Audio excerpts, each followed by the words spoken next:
nimeona barua ikizunguka kwa mitandao ikiwa imeandikwa na katibu mkuu wa chama chetu cha UDA Bwana Cleophas Malala, na hii barua ni ya kumwambia yule MCA wetu nominated wa UDA anaitwa Zipporah Kinya asiwasilishe ama achane na mswada ambao amepeleka katika assembly ya Meru.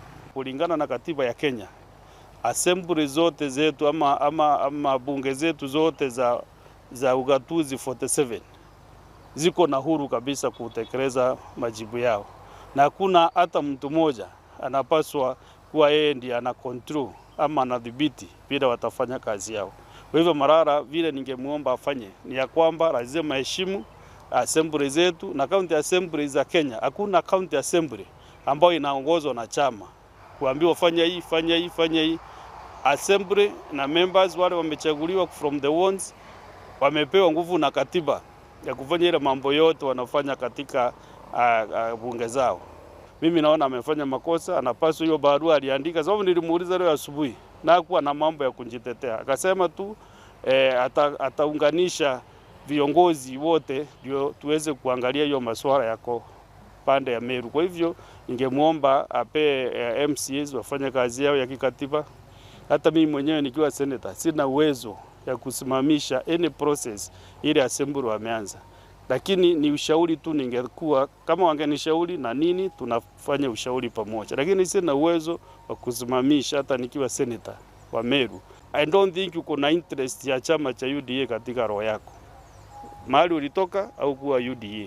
Na vile uliingia UDA after elections, sisi tumeumia sana tukipigania mambo ya chama yetu ya UDA na kuunda hii chama. Lakini wewe mahali uliingilia kwa mlango ya nyuma bado unasumbua na hiyo kiti yako. Sioni kama wewe unapaswa kukaa kwa hiyo kiti yako kwa Secretary General wa UDA. Hiyo kiti lazima ipewe yule mtu ambaye ameumia, yule alianzisha chama na anaelewa umuhimu wa UDA ni kusema namna gani. Akitaka kuongea mambo ya Meru lazima aingie kupitia kwa wale viongozi wamechaguliwa Meru.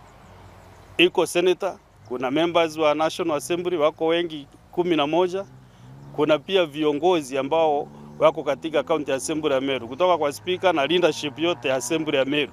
Angepitia kwa hiyo forum ndio aweze kuongea mambo ya Meru. Kwa hivyo anaegemea pande moja. Lakini kama angekuwa mtu mzuri na kiongozi mzuri, angewaita wote viongozi wa county assembly awasikize. Asikize pia governor. Hata awakalishe chini wote, sababu yeye anasema na hiyo uwezo. Wakae chini na waweze kuelewana hii mambo wasiendelee nayo mbele.